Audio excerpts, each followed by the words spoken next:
Greetings and welcome to Police Misconduct, Punitive Damages Checklist from Proof of Facts in American Jurisprudence. So if you just joined us, please hit the like button. It seems like the notifications have been real slim for this topic, but it's an important topic for everyone to be aware of, especially those who have been victims of anything like police misconduct, for instance. That being said, nothing in this presentation will be to be construed, used for anything personal, private, professional, legal, lawful, financial, tax, or otherwise, not to be used as any kind of guidance, advice, or any such matters other than for the entertainment educational purposes of this YouTube broadcast. Don't do this at home. That being said, let's get down to the topic here. And of course, as always, we'll have Black's Law Dictionary, 9th edition, at our side to make sure we leave no word behind.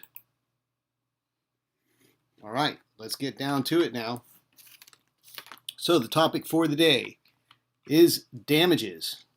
And before we get down to the punitive damages in the checklist, let's just go over this here generally. So this is from Section 26 from American Jurisprudence, 2nd edition. Let's see if we get the header up here. Police misconduct as municipal policy or custom. Proof of facts. 3rd edition. Okay. So, generally, in an excessive force action under Section 1983, a municipality may be subject to both civil rights damages and actual damages. Now, the municipality we're talking about here, not the in a private capacity. Civil rights damages are those which flow simply from the violation of a person's civil rights, without regard to any physical, emotional, or other actual, in quotations, injury. These damages are highly significant, even if nominal, since they give rise to recovery of attorney's fees under 42 U.S.C. Section 1988, see Section 28, which we'll be at shortly. That, of course, is going to be, as they say here, a highly significant part of our checklist. Thus, whenever actual damages are absent, nominal damages will be the key to the plaintiff's case. So now we know a distinction here between nominal and actual damages. Actual or compensatory damages are recoverable under the provisions of Section 1983. The compensatory damages recoverable generally will be the type seen in other tort actions for personal injury and include damages for physical and emotional injury and attendant expenses, costs, and impairment. See Section 27, which will be next. These damages are more ascertainable than civil rights damages, and juries are more inclined to award verdicts when actual damages exist. So we have footnote 63 here. So keep in mind here that actual damages or compensatory damages are recoverable under Section 1983, and they're generally like a tort action or personal injury. Include damages for physical, emotional, attendant expenses, costs, and impairment. So although damages such as civil rights could be considered nominal, they do so because they give rise to significant attorney fees, it seems. And so when these actual damages here, which juries are more inclined to award verdicts to, when they're absent, nominal damages will be the key to the plaintiff's case. So as we see here, this is clearly written for the esquires to make a living, but it's good to know both sides of it because should you have to be confronted with this, it's good to be informed. Before we move on, let's check in with the chat. And of course, it's Captain Jack. Welcome and greetings. Glad the notification got out there to some of you. I hope more attend and learn a little bit about this. This is some pretty important information that people need to be aware of, a lot more so. There's a lot of things that come along with watching and reporting and complaining, but this is where the rubber really meets the road. And to see damages occur like this without remedy is a travesty of justice. Although punitive damages are available in a Section 1983 suit against an official in his personal capacity, a municipality is immune from punitive damages under Section 1983. So here's a key. Official in his personal capacity under a Section 1983, because the municipality itself is immune from punitive damages. And we have a footnote for that on number 64, which we'll shortly get to, 63 and 64. So, cumulative supplement. Oh, let's go to that before the cumulative supplement. No, we're going to get 63 and 64 later. It's way down at the end.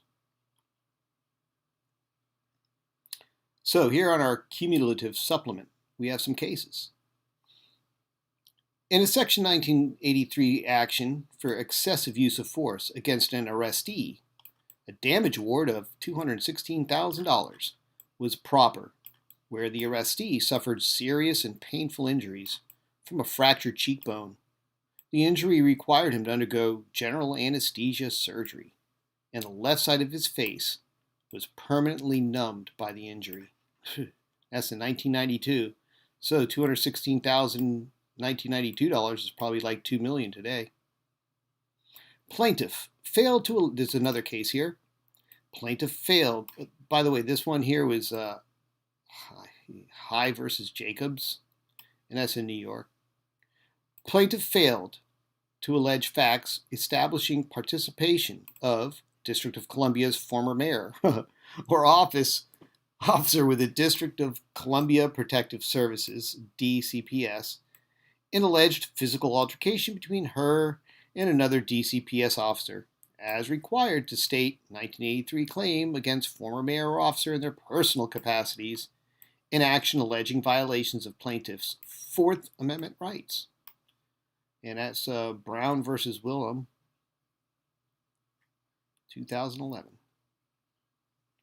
Sufficient evidence supported jury's award of $2,500,000 for pain and suffering to the estate of father who was shot to death by off-duty police officer. Jury could reasonably conclude that the father, who saw the gun before he was shot and looked horrified and grimaced as passerby after he was shot, and grimaced at passerbys after he was shot, had suffered mental anguish of knowing he was going to die, and suffered intense physical anguish of being shot. Only got $2,500,000 in 2001 dollars. Award of $150,000 in non-economic damages, including $100,000 for pain and suffering, to arrestee who sued city for injuries sustained when, after being handcuffed by police, or was that torture cuffed by police, who arrived at the scene of domestic disturbance. Great. His throat was cut by a person with whom he had been fighting.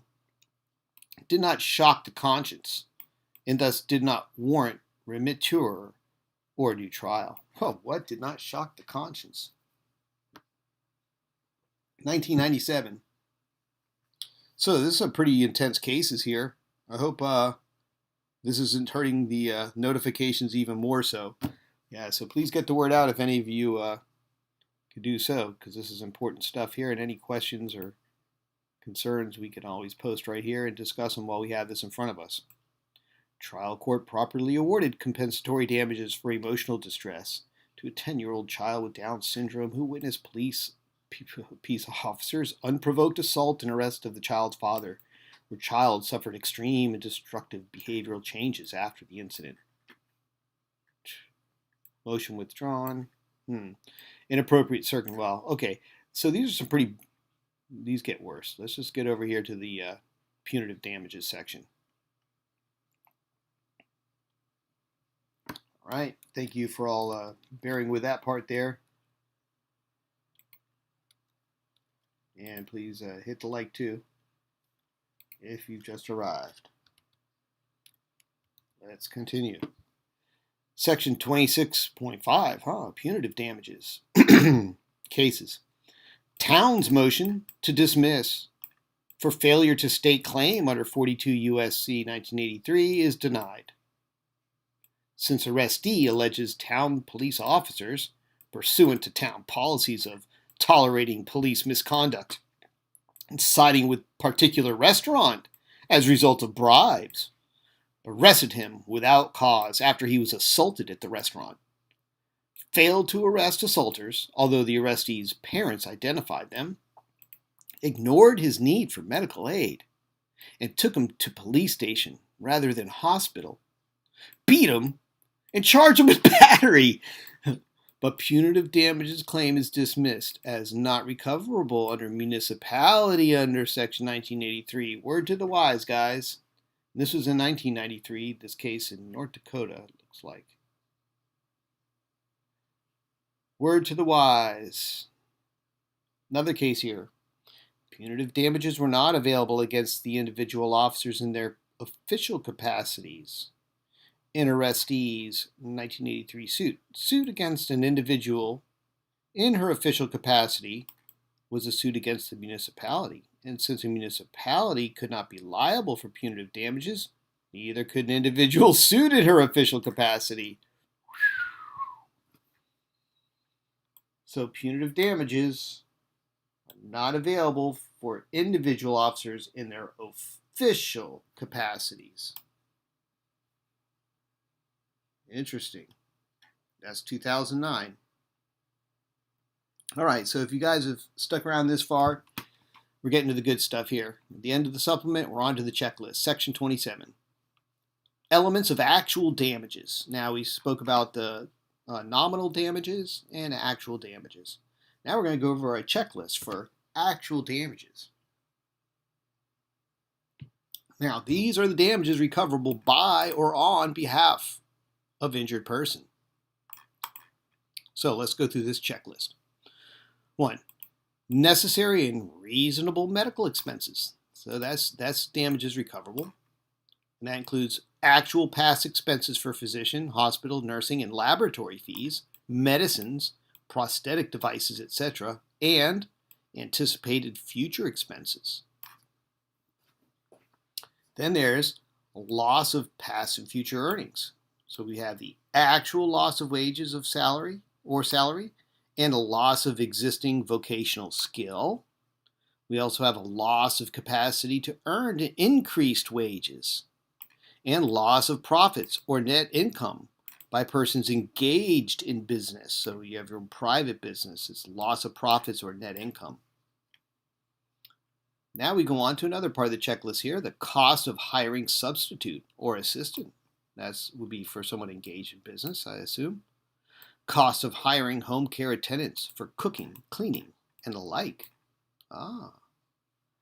Cost of occupational therapy or training.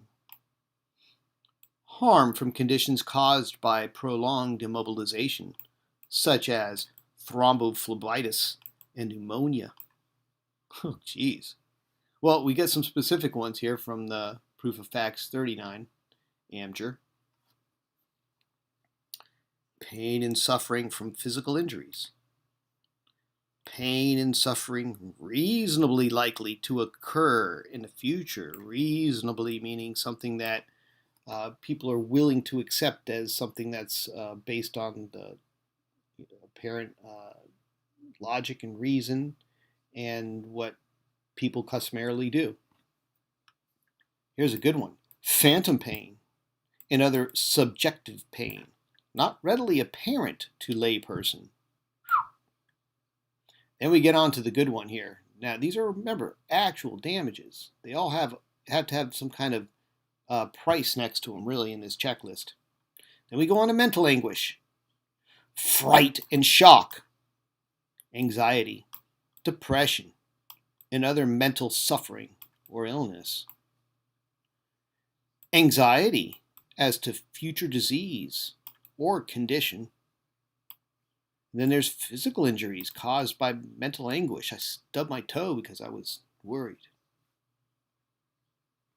Harm from loss of sleep. Sexual dysfunction. Anosmia, loss of sense of smell. Wow. There's a high price on that. We would look to proof of facts 27 AmJur for that. Past and future impairment of ability to enjoy life. Then there's damages recoverable by heirs or dependents of the injured person. Oh gosh, here's a great one. Loss of consortium.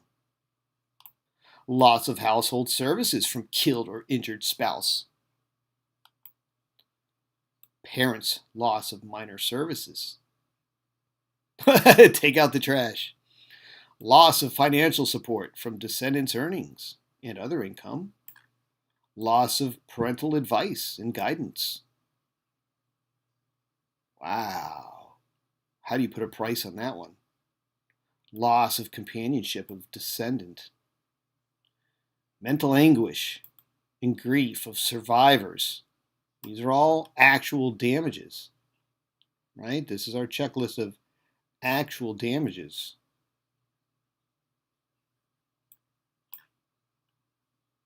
Elements of actual damages. Testimony about the following elements of actual damages should be elicited, when applicable, from the plaintiff's witnesses in an action against a municipality under Section 1983, alleging use of excessive force by law enforcement officers. Excessive force.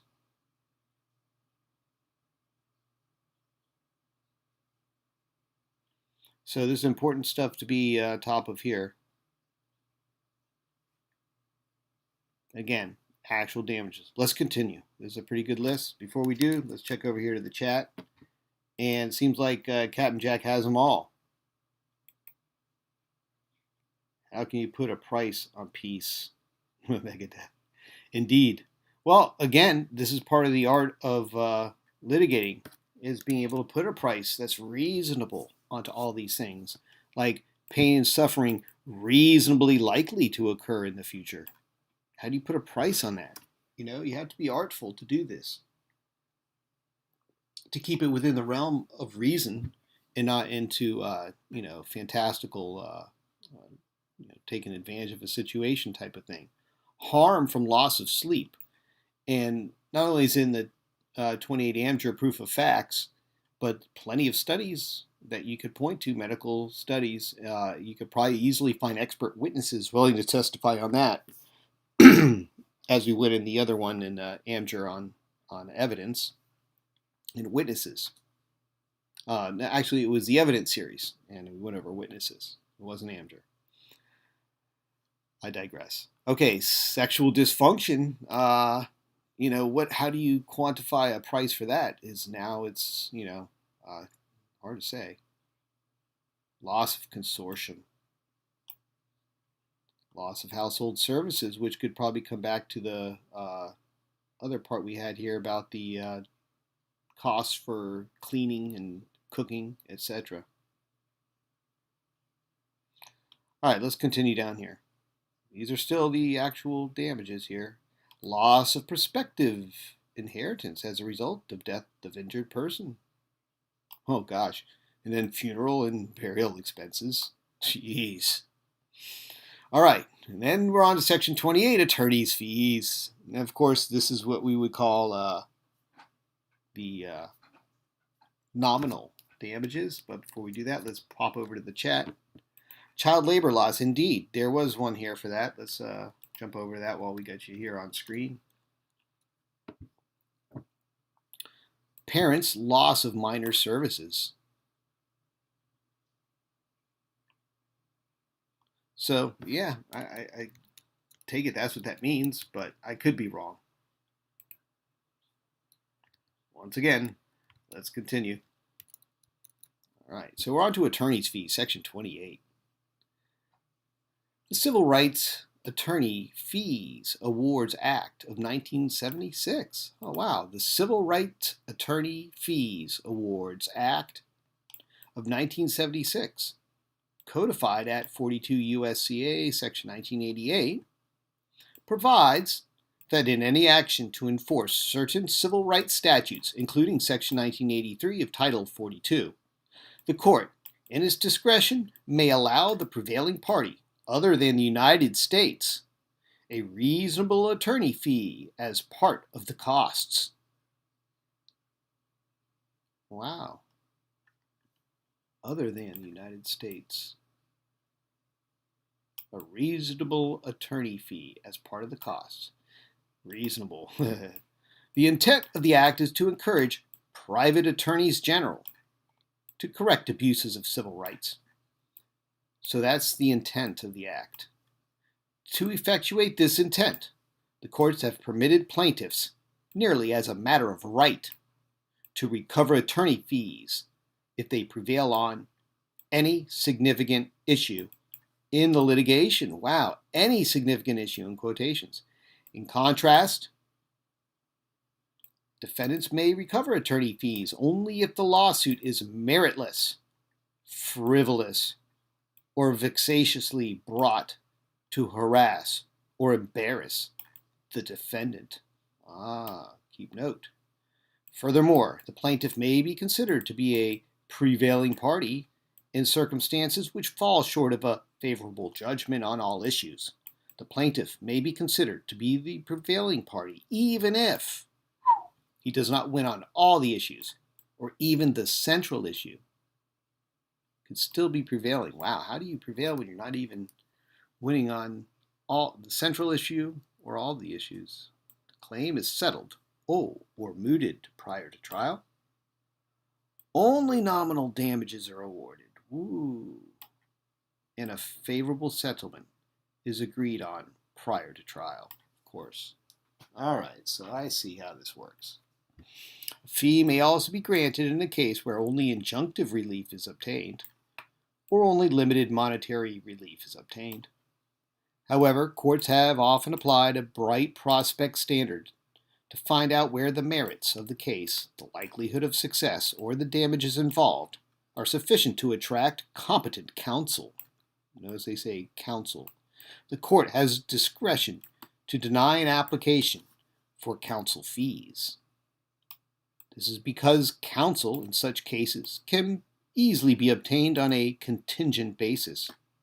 And since the principal statutory purpose is not served by an award of fees in those circumstances, the addition of counsel fees to a judgment may be considered unjust and denied by the court. Wow.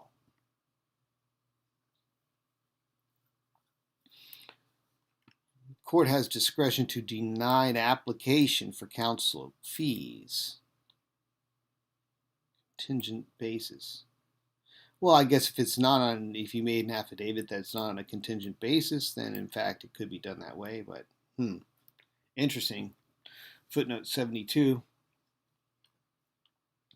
So, cumulative supplement cases. City's residents' achievement of victory on a significant claim that the department's order setting forth relevant procedures subjected police department to class counsel's inquiries into police surveillance policies and potential injunctive relief for the class. So a class action suit here, right?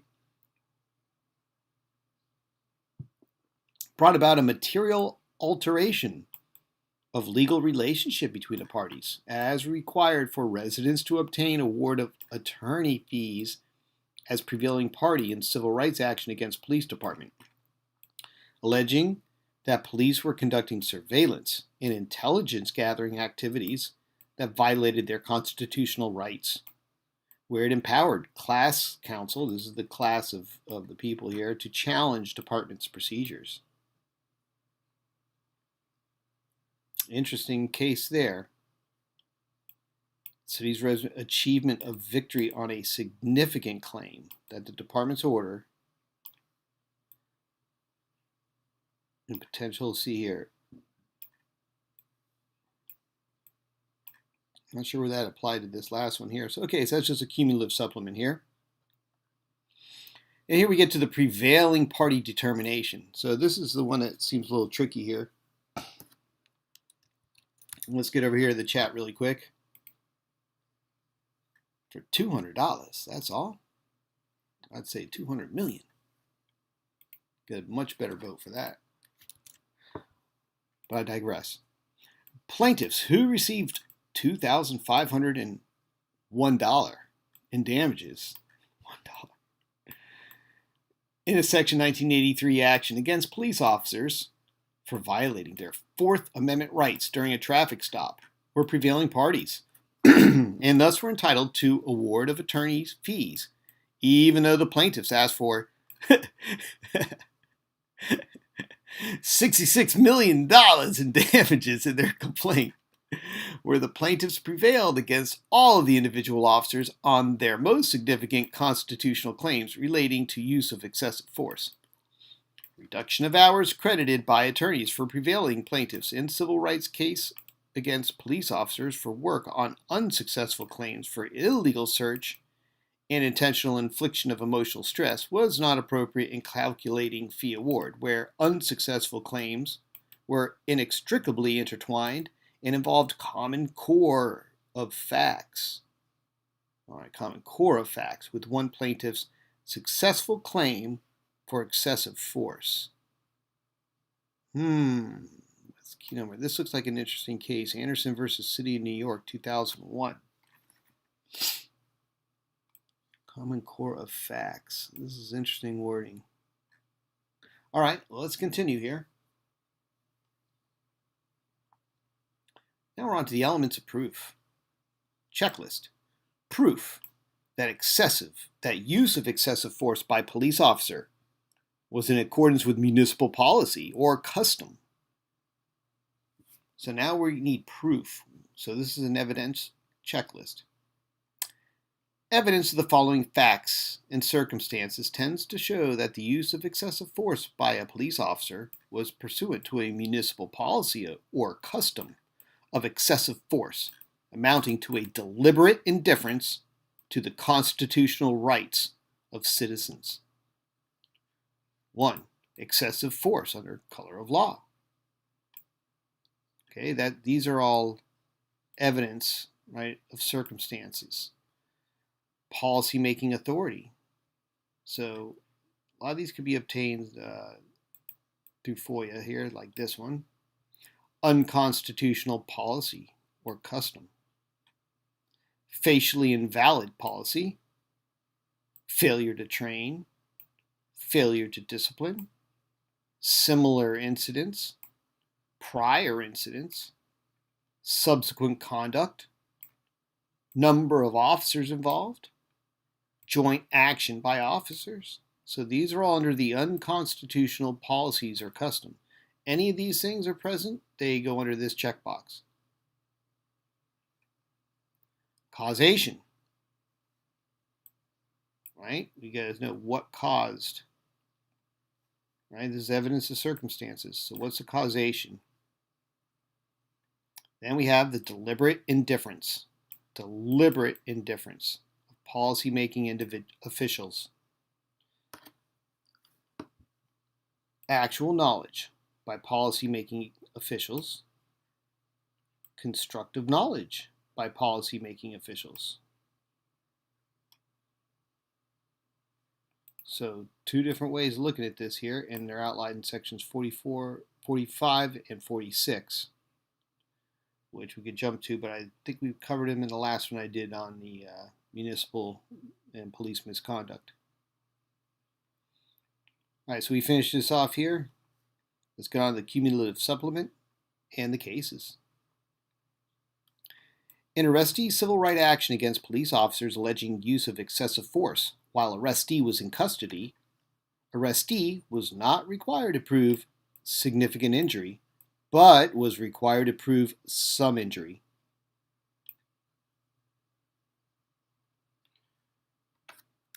Check over here on the chat before we continue down these here. What is causation? Is what causes. That's the circumstance of causing whatever the subject matter is. And profiling, we could consider that indifference. What were we calling it here? They had the good term here. Deliberate indifference. So the deliberate indifference, if we wanted to relook at that really quickly here, that's in section 45. Let's look at that real quick here.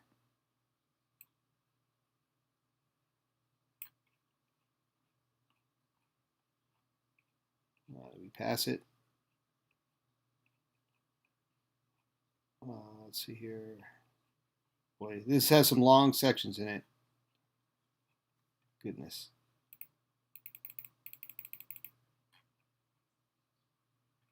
And the heading doesn't tell me which section we're in either. Great.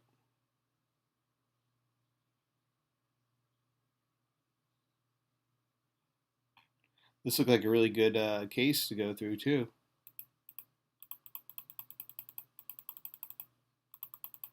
All right, we got to get into the section here of it. Wow, this is a long story here. Here we go.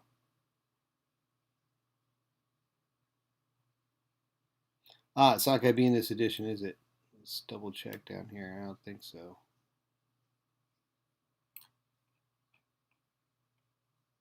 Oh, yeah, we got it here. Just, oh, Lord, it is here after this.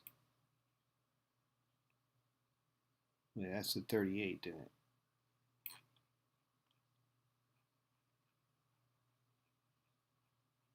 Thanks for bearing with me here, guys. Had the question here on screen, so I wanted to answer that more fully here while we get the text in front of us. 45. Okay. Notice to policymaking officials. Do you have an opinion as to whether it is possible that the conditions existing within the city of police department as you have described them, including the frequent use of excessive force, failure to discipline officers for use of excessive force, and failure to uniformly and fairly apply the required schedule of discipline for policy violations by officers, could have been unknown to municipal defendants and their representatives? That's a nice question. So yeah, this is that's where we're getting this from here. That's it. We can look at the text of that, but I believe that's covered in the what I did on municipal misconduct and police customs. Let's get back to where we were. All right.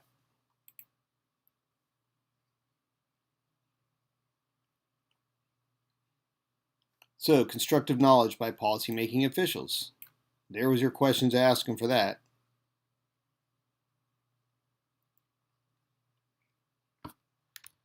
Let me clear this chat off of here. So, Captain Jack says, it might not fit on screen, so I'll read it. The action of causing something, investigating the role of nitrate in the causation of cancer. Okay, I get you. That's a quote there. The relationship between cause and effect. Causality, plural, noun. Causation's a strong association. All right, very good. Thank you, Captain Jack. Faster on the dictionary than I. All right, so we're on to the city's indemnification of individual police officers as evidence of ratification.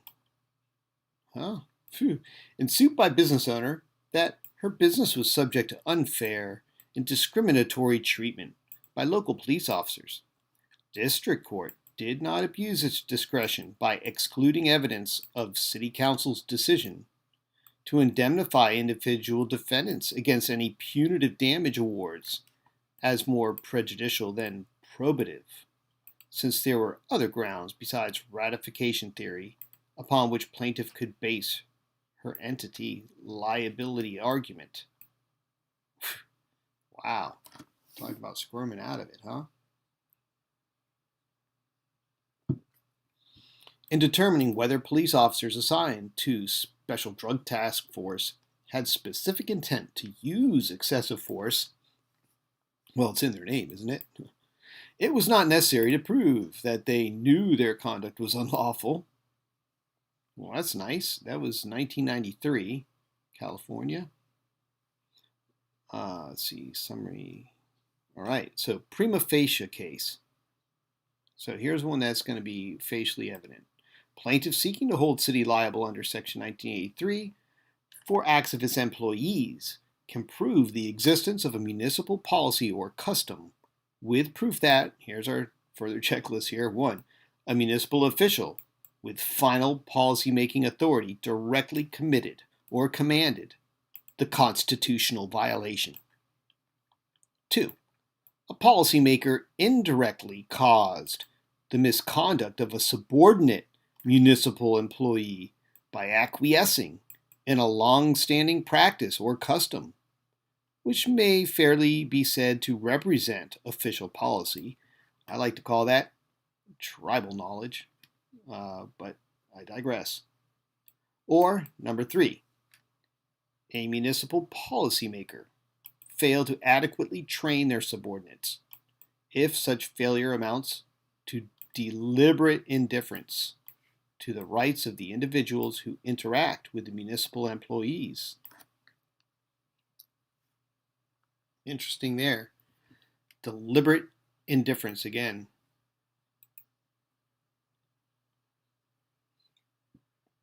City of Long Beach, 2000. Versus City of Long Beach, but that was looks like New York. Okay, whatever.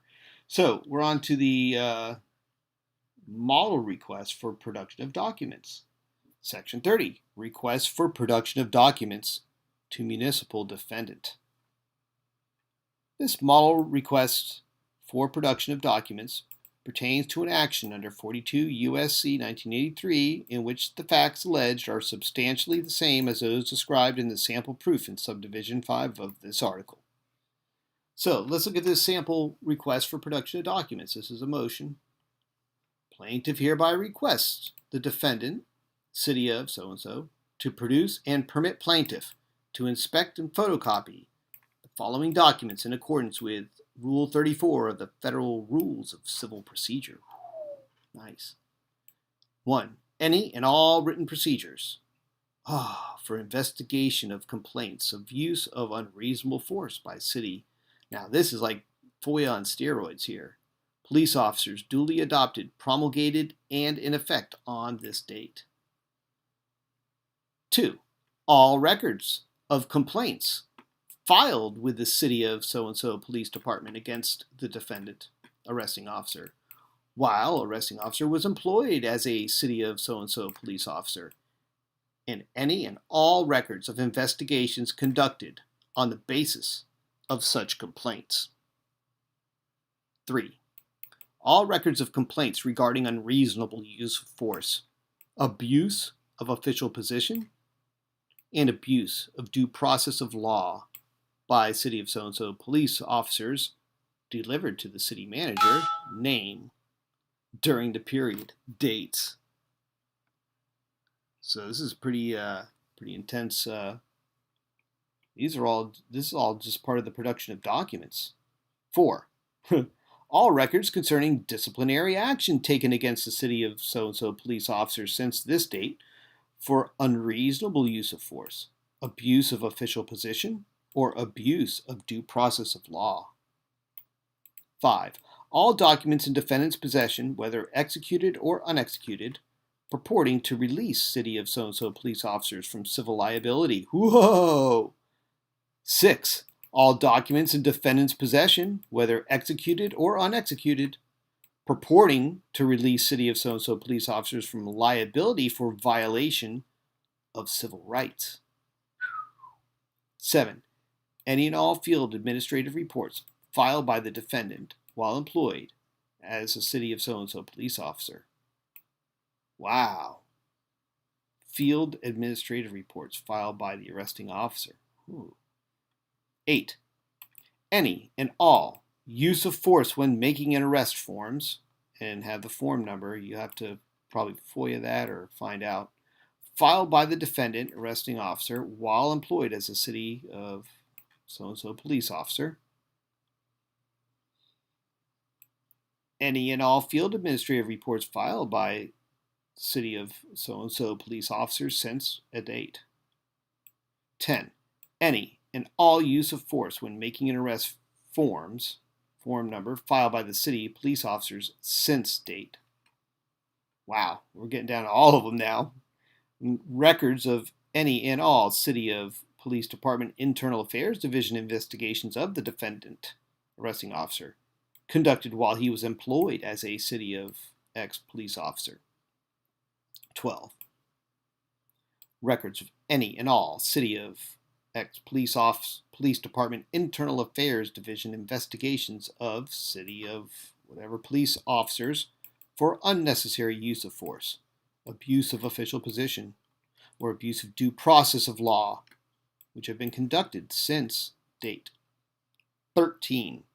Any and all record of sums of money paid by defendant to individuals in settlement, compromise, or satisfaction of claims against city of X police officers for unreasonable use of force, abuse of official position, or abuse of due process, which have been paid since date.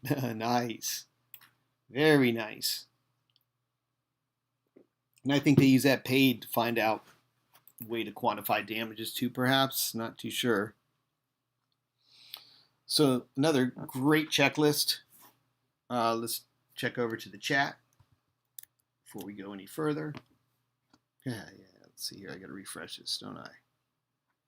Oh, Lord, do I have to refresh? Well, I didn't see any of the chat coming up. Let's see what we got here. There we go. All right. So we have here unreasonable, government hirelings. There you go. Yeah, well, welcome, St. Frog Dog. We're looking through American jurisprudence here. And this is proof of facts. So this is actually the type of documents that the Esquires might reference when they're preparing filings for litigation in trial or pretrial. So these are tools of the trade, so to speak, but we're just doing this for entertainment, educational purposes, not to be construed as any kind of lawful, legal, professional, personal, financial, tax, or otherwise. So don't do this at home. That being said, let's continue. So we're on to our cumulative supplement here and cases. Arrestee failed to establish that police department maintained or enforced custom or policy of non-disclosure of internal investigation files and failed to show how he was injured by non-production of statement, where arrestee's own witnesses testified that he resisted arrest.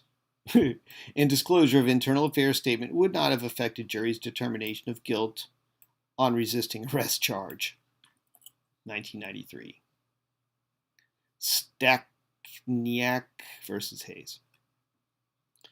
In civil rights action against police officers alleging illegal arrest, excessive force, and false imprisonment, officers' personnel records were not admissible in evidence to show prior bad acts.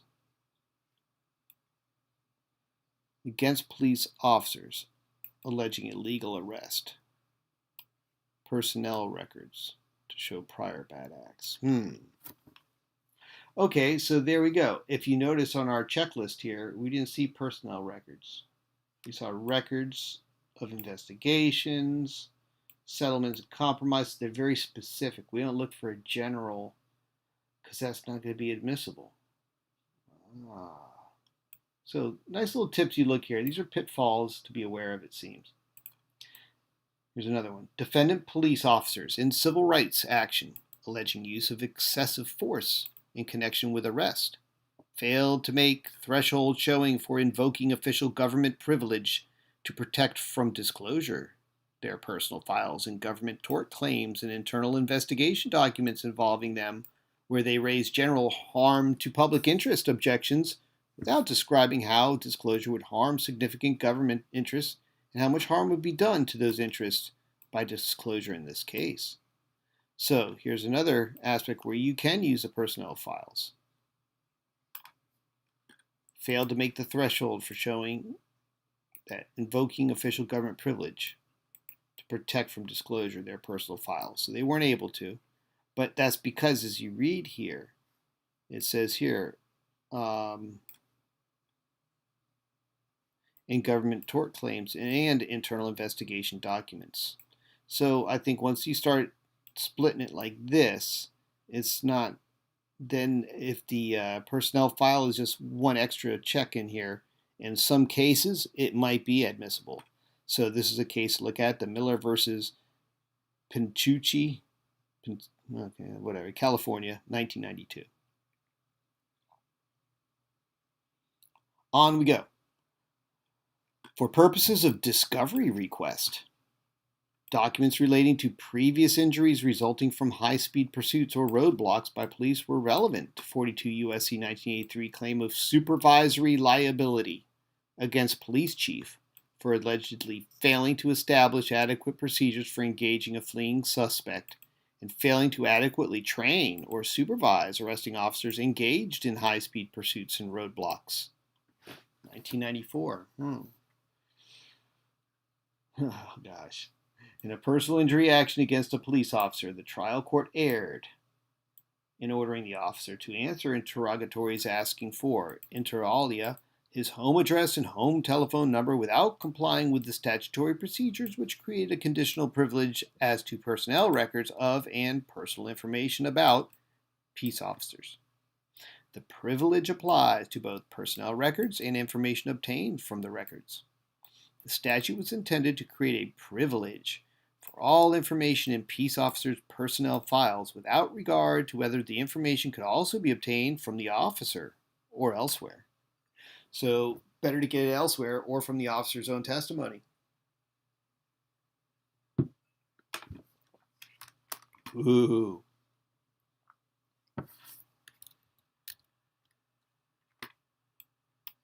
It worked. Hey, greetings to Bill Thomas. All right, let's continue. Psychological tests. A police detective performed as part of hiring process, and later ordered by police chief following number of charges of assault against detective, were not protected by psychological privilege, and thus tests were discoverable by citizen who was allegedly accosted physically and threatened with revolver by detective. In citizen's action against detective, police officers, police department, and city alleging negligent hiring and retention, as well as deprivation of constitutional rights under Section 1983, where detective was not seeking treatment or diagnosis preliminary to treatment, detective knew that reports would be disclosed to members of the police department. Reports were relevant to claims made and defenses asserted, and parties could not obtain comparable materials through less intrusive sources. But of course, we know he's crazy.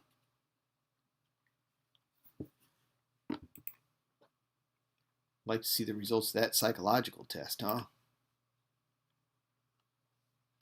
Before a circuit court is required to engage in an in-camera inspection of records and information compiled by an internal affairs division of a police department to make a determination regarding the production of such documents through discovery and related civil litigation, the party opposing disclosure must first make a substantial threshold showing that specific harms are likely to result from the disclosure of the requested materials.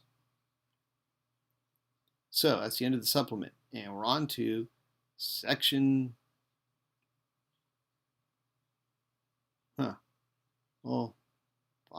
31, there it is. So a proof that police officers' use of excessive force was in accordance with municipal policy or custom under 42 U.S.C.A. 1983. So now we're on the testimony of other excessive force complaints. So section 31, excessive force by arresting officer. Oh boy. So these are the questions here again. This could go on pretty long. Let's get right down to this. Admissibility of statements by party or party's agent. Extrajudicial statements outside of the court, right? So they're not in front of the jury. By a party to an action, whether made directly by the party or through a duly authorized agent, are admissible in evidence against the party if the statements tend to prove or disprove a material fact in the case. We went over this in evidence too in the playlist I have on evidence. I think it's miscellaneous topics, but you would find it there where the material fact is what's the most relevant part of using those extrajudicial statements. Under the Federal Rule of Evidence, 801 D2, and similar state rules. Statements by a party's agent or employee may be admissible against the party if the statement concerns a matter that was within the scope of the agency or employment, and if the statement was made during existence of the agency or employment relationship. Nice, and that's from the Federal Rules of Evidence, Section 214. And then Jones on Evidence, 6th edition, Section 13. Nice. All right, let's see what our next tip box is here. Non-arresting officer, so more testimony. Here we go. Opinion testimony by lay non-expert witnesses. So opinion from a non-expert. Lay, non-expert witness, but it's an opinion. If the witness is not testifying as an expert, the witness's testimony in the form of opinions or inferences is limited to those which are rationally based on the perception of the witness and helpful to a clear understanding of the witness's testimony or the determination of a fact in issue. Courts commonly receive in evidence the opinion of non-expert witnesses on a wide variety of subjects. Usually the admission of such an opinion is a matter of expediency or necessity, for it frequently happens that it is impossible for a witness to detail all the pertinent facts in such a manner as to enable the jury to form a conclusion without a statement of the witness's opinion. So that's a key factor right there, is the fact that opinion of non-expert witness can be admitted, but it's going to be a matter of necessity, expediency, because all the pertinent facts aren't going to come from that witness typically, and it makes it kind of a waste of the court's time, I guess is how they would see it. So you want to enable the jury to form a conclusion without a statement of the witness's opinion. We just want, it's a matter of expediency or necessity. So interesting there. And these are for the non-expert lay opinions as a witness. So it's a witness. So it has to be a witness, but it's going to be an opinion from a witness. All right, enough on that. Let's proceed. And let's hop over here. Where are the documents for peace officers? Yeah. See if we can find anything like that.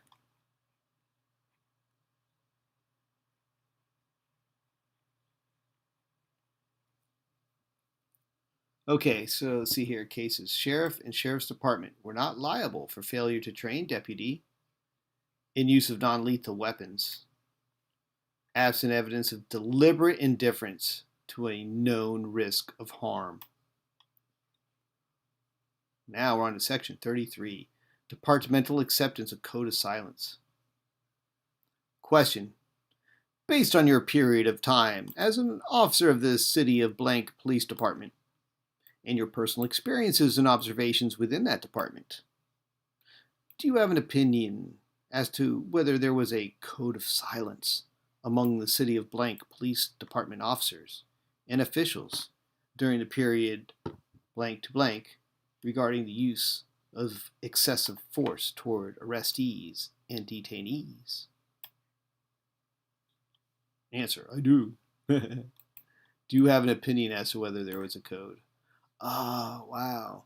What is your opinion? I believe that there was a code of silence. Would you explain what that code of silence was?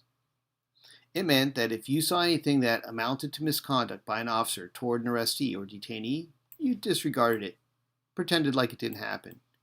You didn't make it a public matter. Question.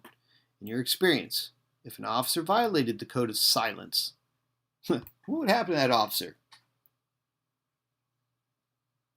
If you violated it, you might lose your job or be demoted.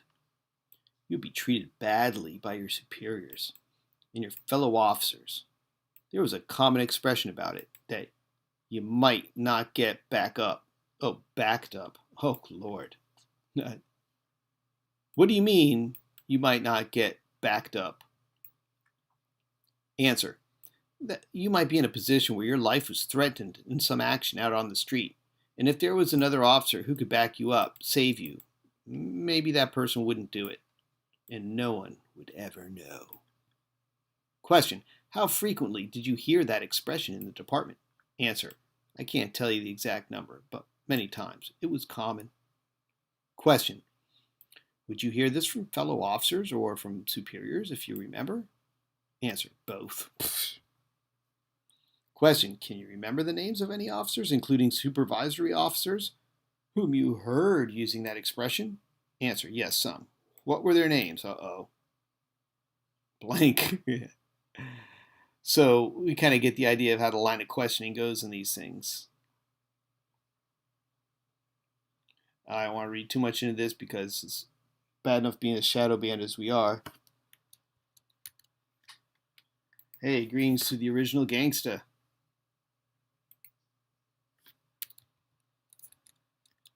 All right, so we got some new people in here. We're going to keep moving.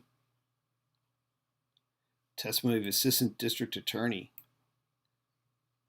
Let's see what this guy's going to say. Pass exam, hindrance of prosecution police officer. All right. Proof of prior court proceeding. In a case in which a matter litigated in a prior court proceeding is relevant to a disputed issue of fact, counsel should take appropriate action to bring the relevant aspects of the prior proceeding to the attention of the trier of fact. Depending on the circumstances and the rules of the particular jurisdiction, these matters may be the subject of judicial notice. So we spoke about judicial notice in a prior episode 2, and that's where you're making notice to the court that they have to address or be aware of. And it's not done through a typical way of having to do a motion, but just bringing a fact that all parties would agree to notice by the trier or the judge or however it goes here, the jury. These matters may be the subject of judicial notice, or they may be proved by properly authenticated documentary evidence of the prior proceeding. Authenticated documentary evidence. A court will take judicial notice of its own records in the immediate case before it, including all prior proceedings in the same case. That comes from AmJur evidence. The courts ordinarily do not, however, take judicial notice of the proceedings or record in another case. Where the proceedings or record pertain to another case, there must be proof of their identity and authenticity. Copies of the original records may be authenticated by the certificate and official signature of the clerk of the court, self-authenticating, and the seal of the court in which the earlier action was heard. The signature of the judge is generally unnecessary. So the signed seal of the clerk is sufficient to self-authenticate, it seems, those records.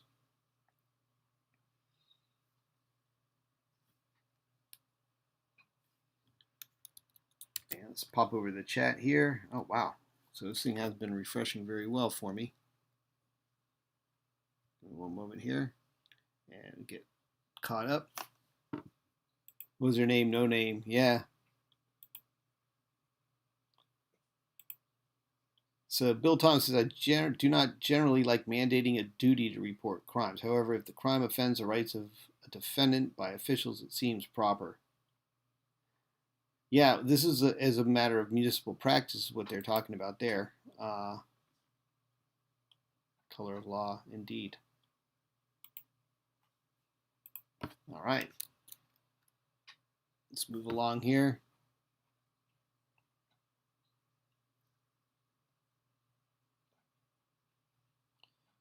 All right, evidence at prior trial or proceeding. In general, testimony given at prior trial or proceeding is hearsay. Haha. And such testimony is not admissible in evidence in the trial of a subsequent action unless it qualifies under an exception to the hearsay rule. Wow.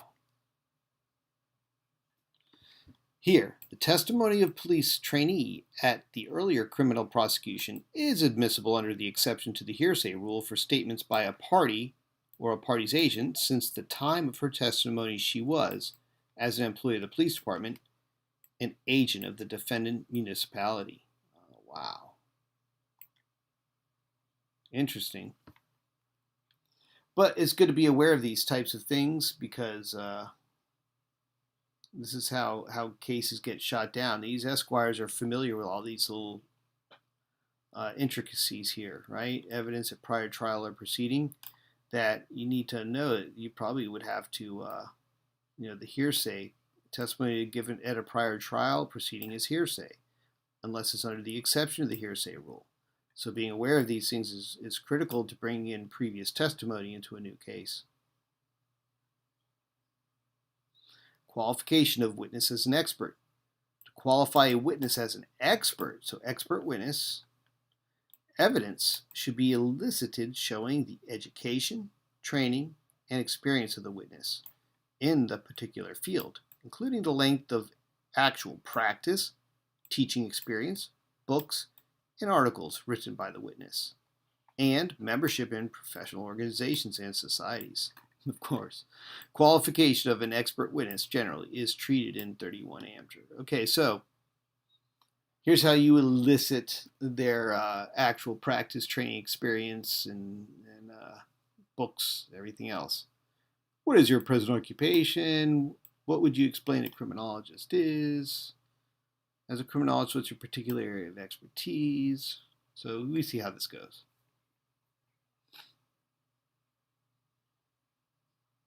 All right, now we're on to the cumulative supplement cases. The use of expert testimony is permissible in assisting the jury in evaluating claims of excessive force. Comes from Amendment 4, wow. All right, retaliation against police misconduct experts. Wow. Allegation that police chiefs and sheriffs boycotted the instructors' classes at police academy affiliated with local college in an effort to obtain their removal after they had testified as experts in a lawsuit against the police. Stated claim for violation of the instructors' First Amendment rights. Public interest in ensuring that individuals working in law enforcement were able to speak freely about police misconduct outweighed the police chiefs and sheriff's interest in prohibiting their training instructors from testifying in an excessive force case in another part of state against police officer who had never taken courses at the academy, and police department that had never enrolled officers in academy courses. So that was just pure retaliation. Wow.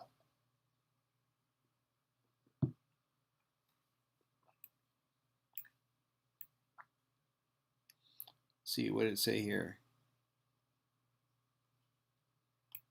Okay, excellent. And then we have preparation of documentary evidence.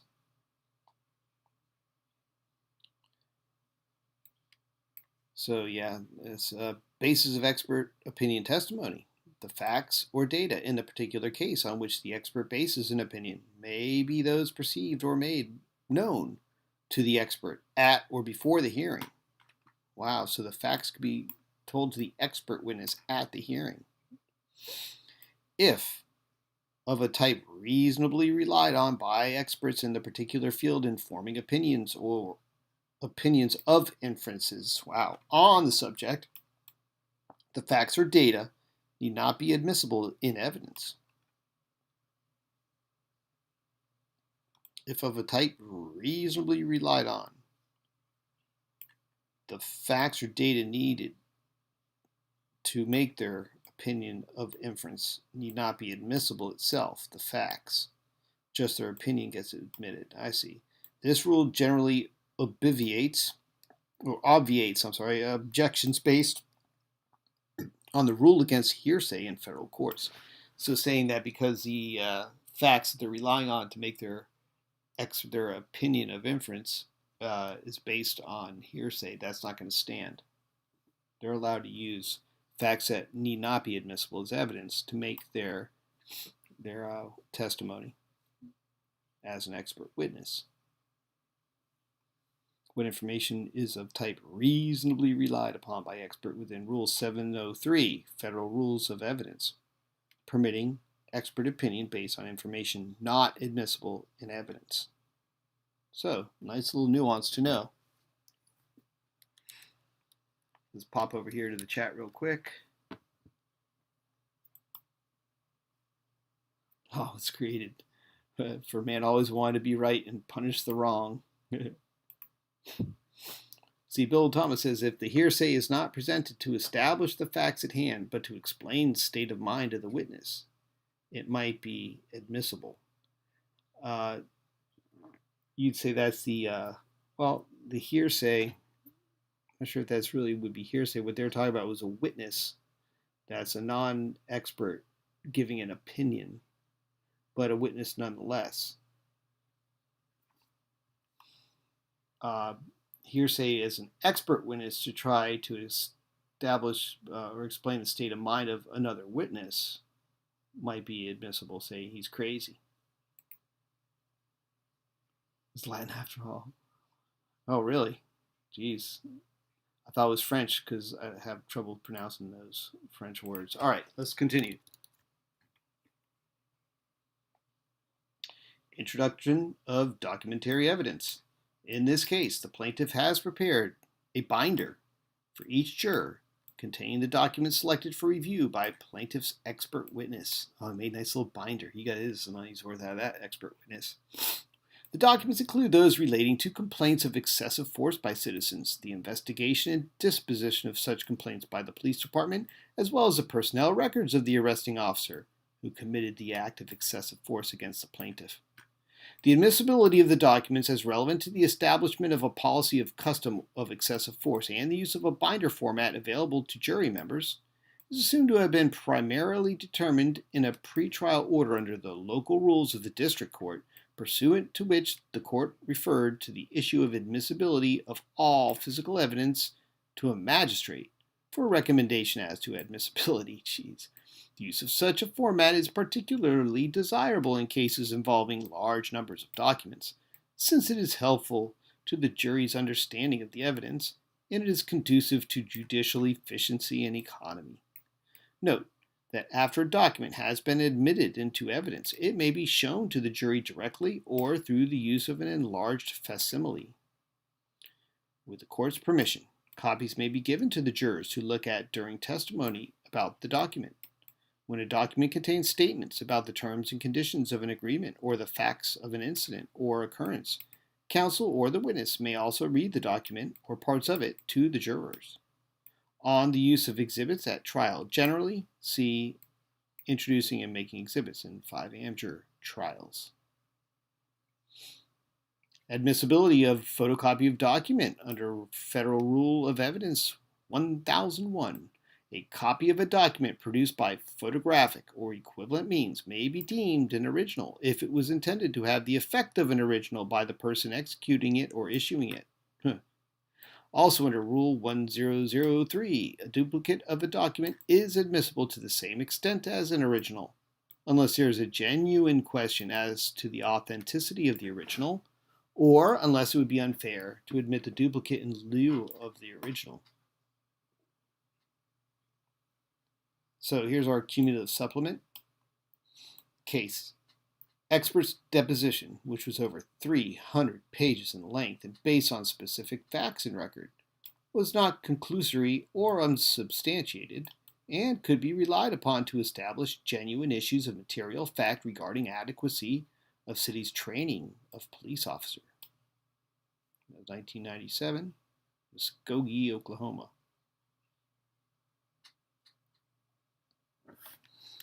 Let's pop over here to the chat real quick. Prosecutor has no first-hand knowledge and therefore hearsay, inadmissible. Yeah, well, if people call them out on it, it is. And if they stand back and acquiesce, it's not. All right, let's see here.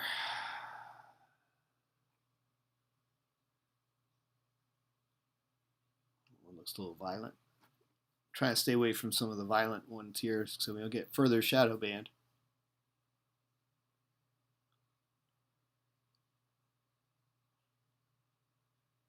All right, so your questions and answers here, and that goes on pretty long. All right.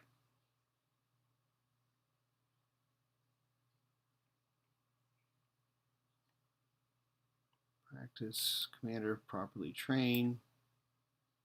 All right, let's look at we have function of internal affairs unit. Well, we know what that is. Did you know that the internal affairs confession through that can't be admitted in as evidence, from what I understand? Admissibility of public investigative reports. Public investigative reports. Reports and records made by the police officer or other public officials about the cause of an accident or injury are not ordinarily admissible in evidence. However, if the report contains a statement of a personal observation or perception of the reporting officer, the courts have generally held that the particular statement is admissible under the official record exception to the hearsay rule. So we have an official record exception as one of the exceptions to the hearsay rule. In addition, if the report contains a statement by a party to the action, that statement may be introduced by the opposing party. Hence, here, the police department is an agency of the municipal defendant. Annotation: admissibility in state court proceedings of police reports under official record exception to hearsay rule 31 American Law Review under Federal Rule of Evidence 8038 and similar state rules, and in some circumstances, the factual findings of a public agency as the result of an investigation it has made pursuant to the authority granted by law may be admitted, despite their character as hearsay, unless the sources of information or other circumstances indicate lack of trustworthiness. Never seen that before. Trustworthiness instead of trustworthiness. Trustworthiness. Well, you know what that means. It means we need to get over to Black's to figure out what the hell that means. So let's find out here. Trustworthiness is the same as trustworthiness. And I can tell you right now, that's going to be way down here in the T's, TRs.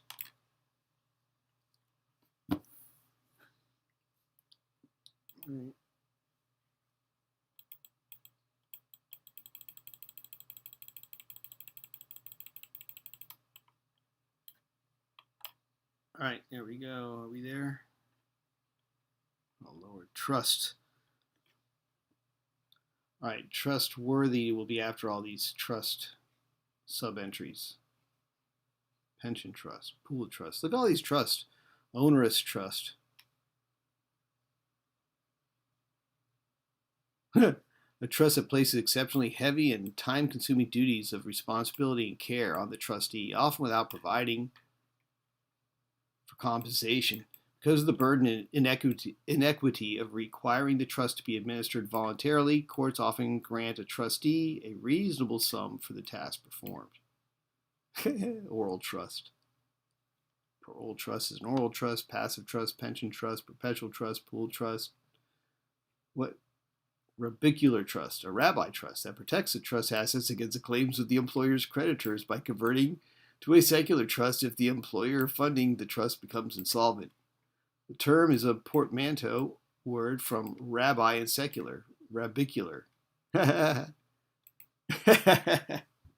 Rabbi trust, slang. An irrevocable grantor trust whose assets remain subject to the claims of the grantor's general creditors and from which benefits are paid to the grantor's employees if a stipulated event occurs. A rabbi trust is a form of non-qualified deferred compensation plan. Because the trust can be reached by creditors, the participants can avoid being taxed on the constructive receipt of the benefits held in the trust. Its name derives from the IRS letter ruling that approved its use by a synagogue. Rabicular trust, secular trust, rabbi trust. Okay, I digress. That was pretty funny.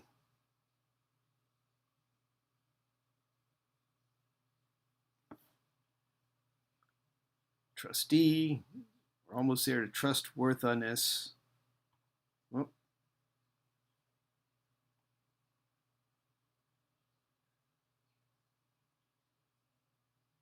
Trust receipt, trustee. Oh no,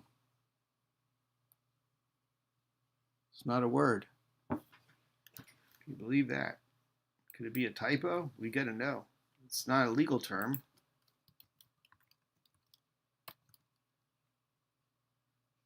No, I don't see a trustworthiness. Nope. Let's see if it's a variation. Nope. Nope. Must be a typo. I see no typos in AmJur. Something worth noting, I guess. That said, let's continue. Trustworthiness.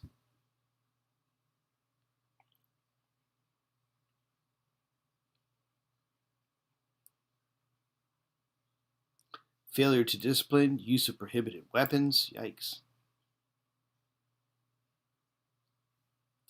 Officers are specifically excluded by this general law from carrying quite a number of enumerated weapons, including nunchucks, kellites, slapjacks, springjacks, billies, knuckles, convoys, thumb cuffs, and other exotic weapons purported for defensive use. Yikes.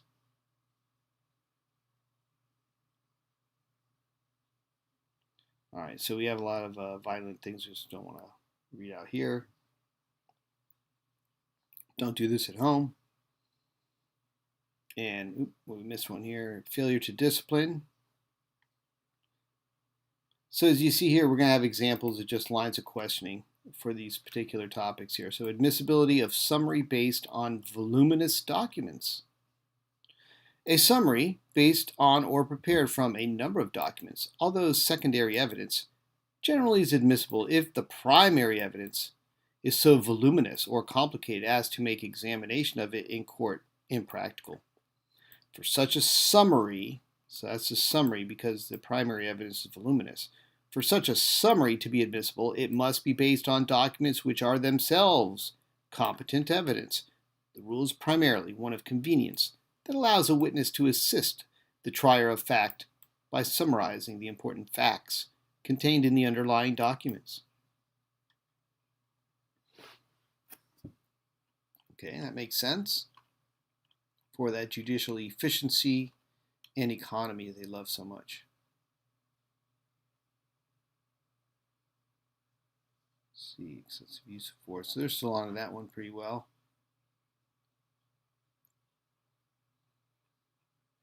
And we have notice of policy-making officials. Yeah, the same thing there. All right, so as we're getting further down here, notice of policy, prior lawsuit as notice. Deliberate indifference. Here we are. This is the part I've been wanting to read about here, the deliberate indifference of municipal defendants. We went over the brief case here, I think, before.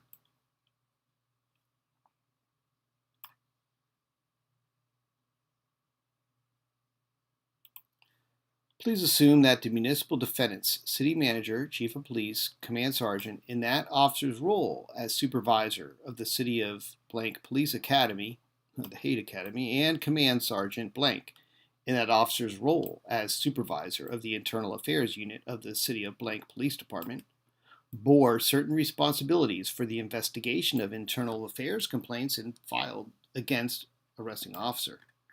Making that assumption, and based on your examination of that officer's personnel files and your expertise in the field of police standards and procedures, do you have an opinion as to whether these municipal defendants and their representatives were so negligent in their performance of their responsibility in supervising the defendant arresting officer as to constitute deliberate indifference to the constitutional rights of citizens to be free from the use of excessive force? Answer: I do. All right, so now we're on to the content of hypothetical question on direct examination. Hypothetical question on direct examinations. And let's bust over to the chat here really quick. High rate of infidelity among law enforcement officers, internal affairs are a given. Yeah, that's pretty good though. Yeah, the trust, they're always a favorite of the audience, so it's hard to not fall into that digression. And once again, I digress, so let's get back. A hypothetical question on direct examination must remain within the range of the issues and the evidence, and include only such facts as are supported by the evidence or which the evidence tends to prove. Proof of facts, right? The question must, as a rule, embody substantially all the material facts relating to the particular matter as to which the expert's opinion is requested. The question may be excluded by the trial court if it selects or presents the facts unfairly, or omits essential facts which are omitted or rendered practically certain by the evidence.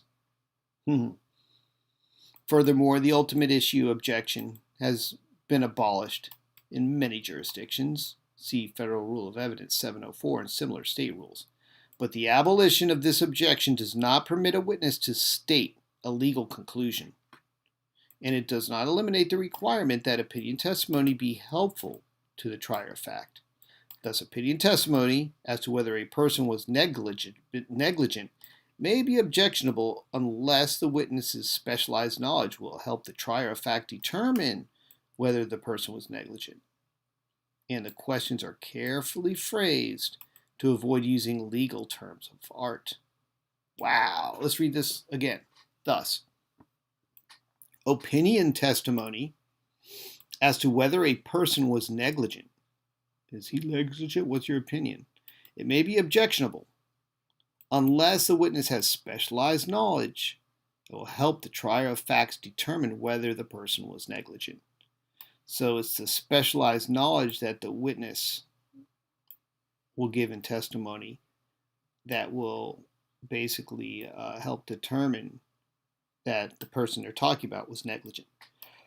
And the questions are carefully phrased, as we're seeing in there with the questions and answer section, to avoid using legal terms of art. In this case, the expert was allowed to render an opinion as to the adequacy of the conduct of the municipal defendants and their representatives. And the witness was also allowed to testify about specific examples of municipal misconduct to support their subsequent opinion on the ultimate question of fact of deliberate indifference. See AmJur Federal Rules of Evidence for further discussion of the use of hypothetical questions. See using hypothetical questions at the trial. That's under trials.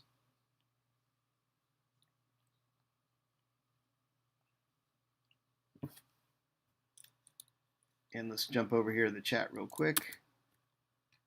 Doesn't seem to be refreshing very well for me. There we go. All right, we're back.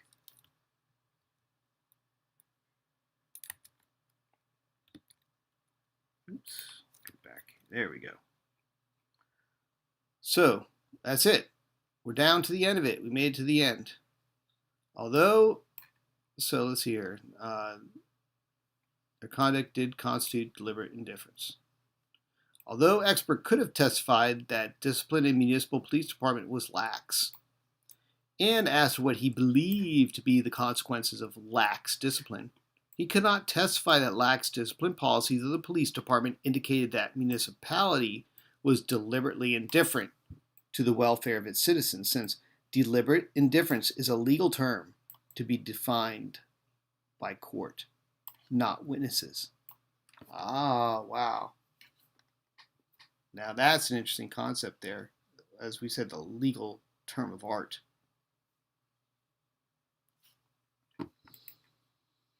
Deliberate indifference is a legal term to be defined by court, not by witnesses.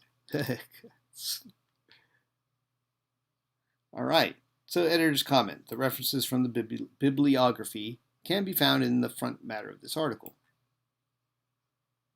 So here's your research references.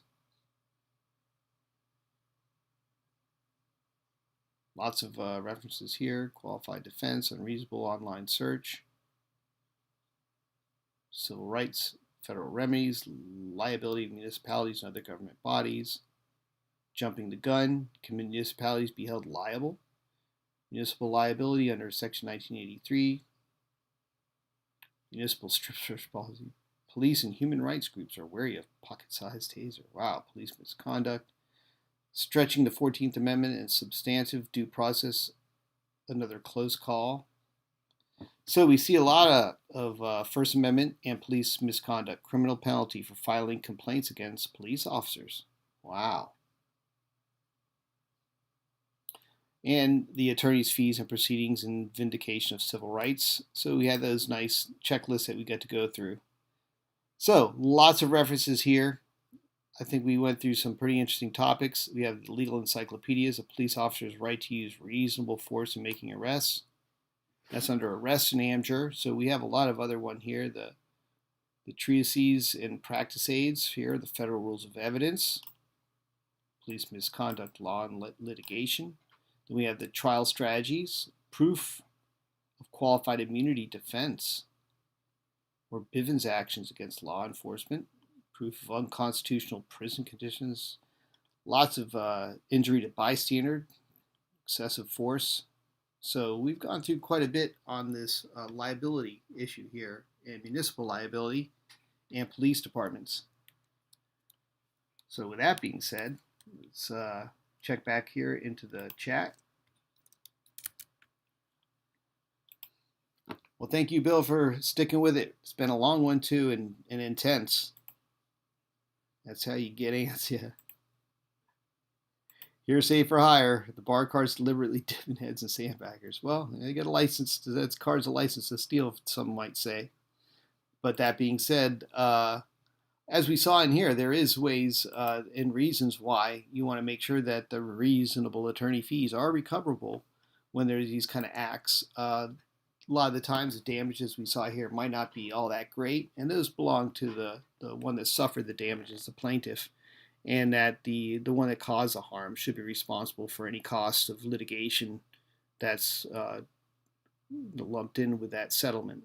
And that's why that was put in there too, and to also make a point that the intent of that is to give a message to the misconduct of municipalities and police departments, to send a message to them to respect the citizens' rights, respect constitutional protections, that we all can enjoy those life, liberty, and the pursuit of happiness as guaranteed to everyone here on America. That being said, I'd like to thank you all for attending. It's been a long one, but salute to you for being here and going through this learning process along with me. And I'll see you all on the next one. Peace out.